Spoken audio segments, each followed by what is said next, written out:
I'm your host, Jared Perkins, but I have an incredible guest here with me today, Maxwell Costes, first baseman with the Baltimore Orioles, played at the University of Maryland, was one of the leaders of that team, just an incredible athlete there. Maxwell, how are you doing today? I mean, I'm gonna be real. I don't really like this. I was looking forward to this the entire week because, like, usually my days are wake up, go train, play baseball, and then come home and like watch TV. Yeah, you get stuck in those routines. I was stuck in a routine. So when you reached out, I was like, it was like a dopamine rush. I was like, yes, something different on my Yeah. schedule. So yeah, That's I'm awesome. We really hear looking. from like a lot of guests too, because everybody talks about how like baseball players are so busy, but there is a lot of downtime in baseball that people don't Yes, think about. Like, yeah, you go through the grind of practice and games and things like that, but then you have your off season, then you have like after training, there's like nothing to do. there's not really much to do. Yeah. So yeah, I was very much looking forward to this. Yeah, well, we appreciate you taking some time to join us. I mean, your story is incredible, but just the first question I always ask for the fans like who don't know who you are, just give a little bit of background of yourself, kind of how you made it to Maryland to play, and now making it into professional baseball So with the Orioles. you could kind of say I've been like a Maryland kid my entire life. So Yeah, Camden Yards, right? yeah, I can see Camden Yards from the attic of my house. that's awesome. I can see Camden Yards from the attic of my house. My first like realist memories are going to Orioles games when I was like 4 years old with like my dad and my older brother plays for the Houston Astros right now. Yeah, So uh, going to see like Melvin Mora, Brian Roberts, Miguel Tejada, like Rafael Palmeiro, all those Orioles greats right there. Like when I was like 4 or 5 years old. So like I mean like I feel like it kind of came full circle to get to yeah, play for your hometown team now, right? It's weird because like a lot of places that I go to in the city when I need to do things, like I have to end up driving by Camden Yards. yeah. And a lot of my friends will hit me up and be like, they're like, man, I can't wait to see you playing there one day. Like I'm gonna be in the stands saying, I knew him when he was like the weird kid in high school. So like it's awesome. Yeah, I went to a high school called Gilman in Baltimore, which is like, if you ask me, it's the best high school in the country. But yeah, like ended up going there. Maryland was the only school to offer me for baseball, yeah, actually, and ended up going there. Played there for 4 years. You know, Orioles reached out to me, and now I play for them. I mean, yeah. it's like it's a very like you know I would say full circle type story, like I said. Yeah, I mean that has to be awesome signing that contract with your hometown Absolutely. team. Oh, Like, absolutely. take us a little bit into that moment where you're like the Orioles reached out and they're like, "Hey, we're offering you a contract." Like, what went through your head during I was kind of like it. I feel like it didn't really hit me until like a couple that? hours later, Yeah, right? Didn't really hit me until it hit like a couple hours later, where I was kind of like sitting around with my friends, and I was like, "Huh, like I play for the Orioles now. Like, this is awesome." Because my best friend in the whole world, kid named Thomas Booker, he plays for the Houston Texans now. okay, Actually, he's a defensive end for the Houston Texans. And I remember he called me. He called me when he heard the news, right? And he was like, man, like this is so awesome, this and that. And I was still kind of just sitting there processing it. I was like, yeah, like like it doesn't really like hit you until like yeah, a couple hours later when it's like, oh wow, like I do something now that like 99% of the population will never get to do. yeah. That's awesome. That's So incredible. like this is awesome, like this is like my mom went and pulled out like this little like booklet I made in like second grade, and then like one of the things that there is like was like, when I grow up I want to be a professional baseball player. Yeah, And I thought, and of course my mom would keep that somewhere, like yeah. but like, It has to. but yeah, man, like this has all been a blessing come true. Yeah, and to do it like for your hometown team too. Like not many, Absolutely. like no, very few athletes get to do that. You know, Absolutely. One of the questions I have too, because I cover the University of Maryland a bit for Prospects Live, kind of going out there for the MLB draft and covering guys. Talk about your experience there, because I think that whole entire culture of that program has changed under Chris Vaughn, and they are just becoming a powerhouse. Absolutely. I think one of the things I feel like was the biggest step forward for the Maryland was kind of like kind of the moment when it was my freshman year when we were like we basically went on like a 10-game winning streak my freshman year to get into the Big Ten tournament. That's wild. Right. And that was kind of like in some ways like the turning point for everything, I would say. Like when like, like we only ended up going up like 500 that year, but we still like there was still like a really big like culture change in how like, everybody went about their business. Like, like extra work was basically required work now. Like, practices, like, there wasn't any like real, like, of course we had fun during practices and stuff, but it was like, we got there, got the work in and stuff like that. Like everybody took care of their business, like outside of baseball too. Yeah. So like there was nothing bothering us. And like, it was kind of like really that like senior class of guys that kind of like started that. And we kind of just like, Coach Vaughn always called it like the pulling the rope along, like you just keep pulling it. Everybody keeps pulling it the right direction. And hopefully at some point you get it to where you want it to end up at. Yeah. Yeah, I love that. I think that's incredible. It was just fun to watch. I mean, that lineup just mashed when I was watching it last year. You guys just like, it was what, everybody had like 15, 20 bombs? Everybody had above 12 home runs. Everybody hit above 300. Yeah, it was nuts. Like top to bottom, that lineup was just stacked. Yeah. All right. So, kind of going into the next question. So, for Beyond Baseball, we really like to focus on the human beings outside of the game too. So, you had an awesome article with D1 Baseball talking about some of the leading that you're doing on the suicide prevention aspect. Kind of talk about your journey through some of the mental battles that you went through while you were playing. Kind of what has led you to really, one, raise awareness to mental health, and two, just kind of join this fight on suicide prevention as well. I think one of the things that like when I get that question that I always say was the fact that like I think a lot of the stuff I was dealing with when I came to like kind of realize like what I was dealing with in college were things that I was like experiencing and feeling like as like a high schooler, but I just didn't have like the words to put to it, if that makes sense. Yeah. Like I know, like it's kind of like I know what I'm feeling, but I don't know how to explain this. Yeah. And I also think it's the fact, right, that in my high school I went to, there was only like 100 kids in my graduating class. So we were all like really close, like really tight, like, like I would have class with like some of my best friends and then they go right to like practice with them after school.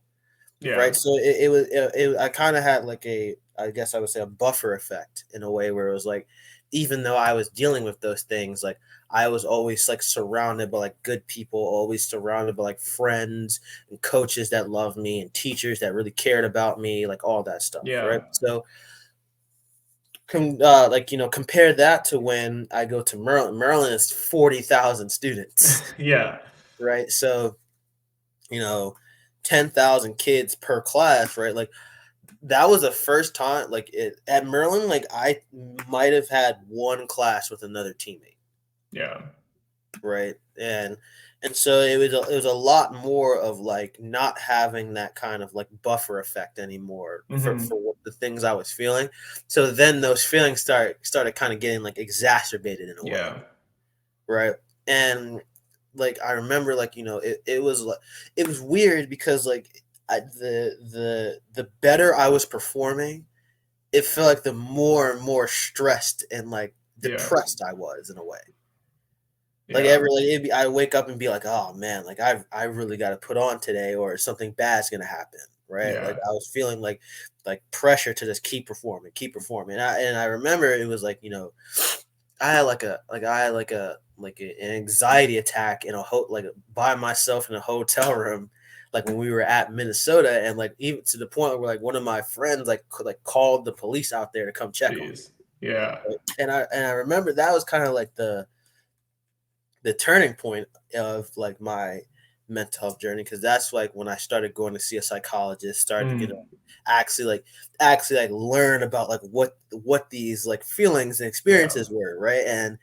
And I remember like there's a girl on the field hockey team. Her name is Sky Joe Grider. She coaches at a private school in Maryland now. And I remember like my first appointment, I didn't want to go to it because I was just like so scared about it. And like she's one of my best friends to this day, like even still. And she basically like walked me like arm in arm to my first psychology appointment. Right. So basically what I'm saying is that when I get married, she's going to be one of my best men. But moving on.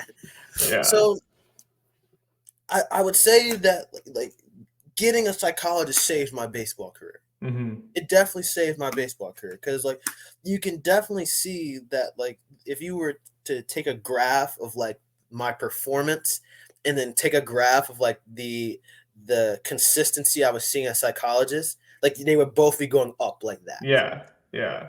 Well, you probably have a feeling of relaxation. Not like I was like relaxed now. Yeah. Like I had someone to go talk to about like what I was feeling, like all that stuff. And a lot of it was the fact of like just learning that it was okay to feel like I feel.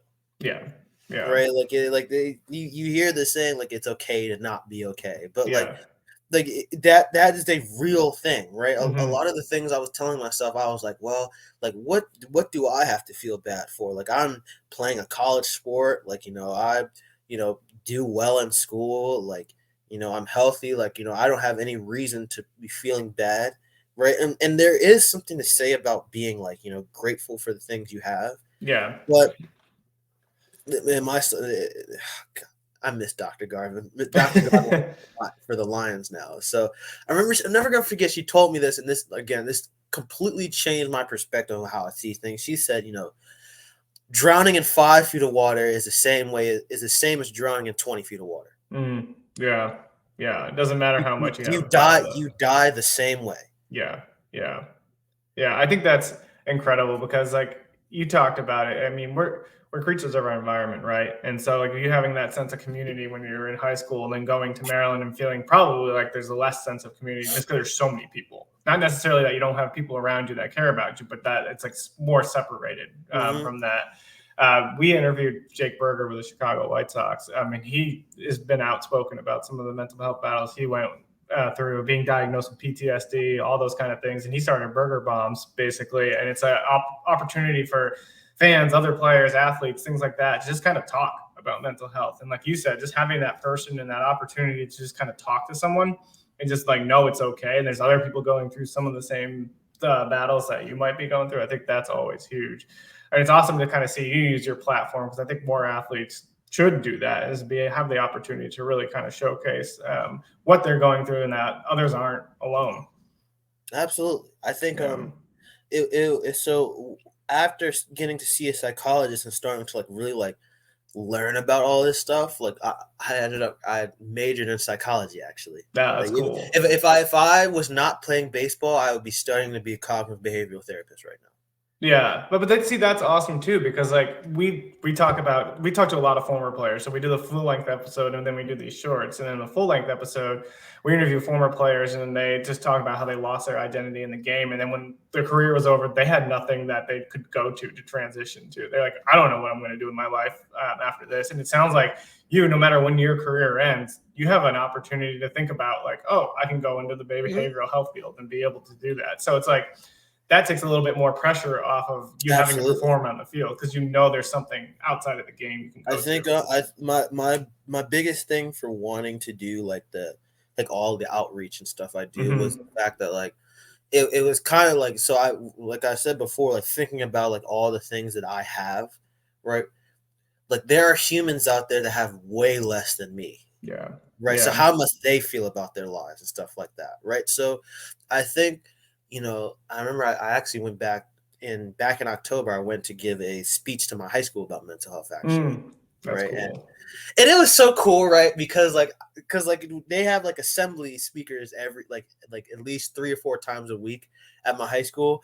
And I was talking to my homie that plays for the Texans. He was telling me, he's like, man, I remember back when we were there, like they were always like, old dudes with graying hair giving me assemblies. Like, bro, you're like 22 about to give an assembly to the school. Like, you have to be like the youngest person to do it. And they probably relate more to you.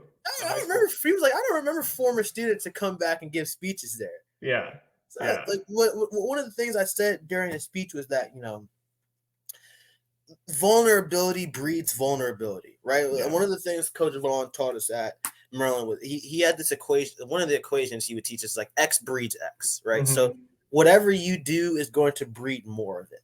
Yeah. Right. If you bring good vibes to the field, like intense focused work, more people are going to want to be doing that. Yeah. Right. But the opposite is true too. Like if you're very like erratic, not bringing good energy, the same thing is going to happen to everybody else around you.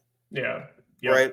So one of the things I told the students that are there now is that it's scary, but like vulnerability breeds vulnerability. Yeah, exactly. Right. If you people want to have a space where they can be authentic for who they are. Mm-hmm. Right. So sometimes it's all about just taking like the first step really and going to like a friend, a teacher, a trusted coach and be like, listen, like this is how I feel right now. Yeah. Yeah. Right. And I don't and sometimes it's okay to say I don't know why I feel like this. Yeah. Right. Because like some of the closest friendships I have right now were created because I was willing to just open up to them about how I was feeling. That's how you develop relationships too. It's like getting that moments of trust and being able to trust in someone else. And the fact that you trust in them, they probably are like, oh, I can trust this person. I think it's just the coolest thing sometimes when after that article came out in D1 baseball, right? I was really nervous about it, to be honest. Right? I was really nervous about it because I was like, man, like, I wonder how people are going to like take this, like, are they gonna like, be down with this, right? Man, like I was getting like, like DMs and like kids were texting me from quite literally all over the country. Yeah. Like there's a kid from Oregon that runs track at Oregon that reached out to me. There's a kid that went to UCLA that reached out to me. Texas Tech, Wyoming. Like kids is like literally all over the country is reaching out to me and be like, man, like I felt like this too. Yeah. Yeah. And I thought that was the coolest thing ever. Yeah. Jake Berger talked about the same thing when he did it for his article. He's like, people started reaching out to me and he goes, sometimes I get busy, but I try to respond to every single fan, whether it's a person, just because he's like, I have this platform and I'm going to go out there and talk about it. But he was like, I also want to just be there for people. Mm-hmm. He's like, I want to be able to respond. He's like, sometimes I miss them, but he's like, there's times I just try to just be a listen. He's like, I don't even have to say anything back to them. Hey man, like I just thought that was like forget all the baseball stuff. Like I felt so accomplished when that happened. Just like kids who would otherwise would have never interacted with me in their lives. Yeah, that's awesome. That's incredible. I mean, it was even worse. What was even like kind of sadder about it though was the fact that right when that article came out, it was like a couple. If you know Katie Meyer. Yeah, I think I've right. Heard it was that article came out like a couple days after Katie Meyer. They ruled her death a suicide. Yeah. And I remember I was like, I was talking to the guy at D1 baseball about it, and I was like, man, like Katie Meyer was quite literally everything. Yeah. She was literally like national championships, first team All-American, all that stuff. Like, like what's going on with college athletics for someone like her is feeling like that? Yeah, it's got to be the mountains of pressure. I think that's part of it. But, your story is just incredible, and I kind of want to dive into one thing now that you're going into your first professional season, and like a lot of the lessons that you learned. How is that going to help you kind of make that transition to pro ball as you kind of get ready and excited for your first year? I think it's a lot about consistency and process orientation. Yeah. Right. Like again, shout out Coach Vaughn because I have this saying written on like the mirror in my room. Actually, the saying is if you've ever heard it, it's called "Chop wood, carry water." right? And that's like, a saying that I try to live by now, because it's like, do the things that got you to enlightenment. That's basically what the it's from a samurai book, and like, it basically just talks about like being consistent in your habits. Yeah. Right? You're not gonna you're not gonna take a giant tree down in one swing. Yeah. It's the Yeah. consistency of like hitting it over and over and over and over again, and just making little adjustments here, like making little changes there, right? But still, like, am I sleeping enough? Right? Am I Yeah. getting 8 hours of sleep? And am I eating 3 times a day? Right? Like, am I doing the things that I know bring me peace? Like, do I reach out to my friends every now and then just to just to talk to them about life? Yeah. Like, do I have any hobbies or any, like, things I like to do that can help take me away from the game when I'm stressed about it or something like that? Yeah. Right? Like, a lot of it is more so like, because baseball sucks. I'm gonna be honest with you. It sucks. Like, it does. Like, I remember I was talking my homie that plays for the Texans. I was telling he was like, man, I don't know how you do it, Max. If I only want to pass rush 3 out of 10 times, like, I'm getting fired. Like, Yeah. like you Yeah.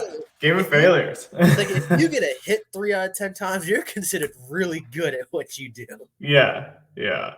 Yeah. I mean, that's an incredible way to look at it too. I mean, baseball is just hard because it's a game of failures. Right. And you And so touch on a that's kind of why I say like process orientation is so Mhm. important, right? Like it's one of those things, like, do I feel like, do I feel like that at bat was like I got out because like I was unprepared, or that's just because of what baseball is? Yeah. Yeah. I Like, mean, if you I kind of get out if I get out just because that's what baseball is, I can live with that.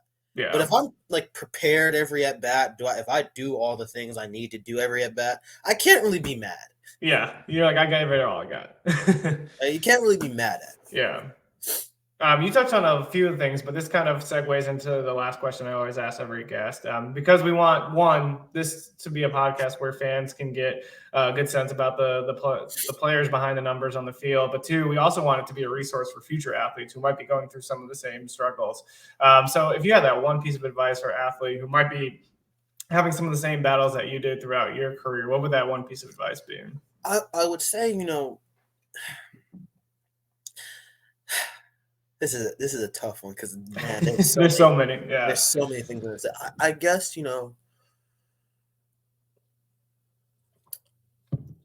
when it comes when it comes down to sports, right?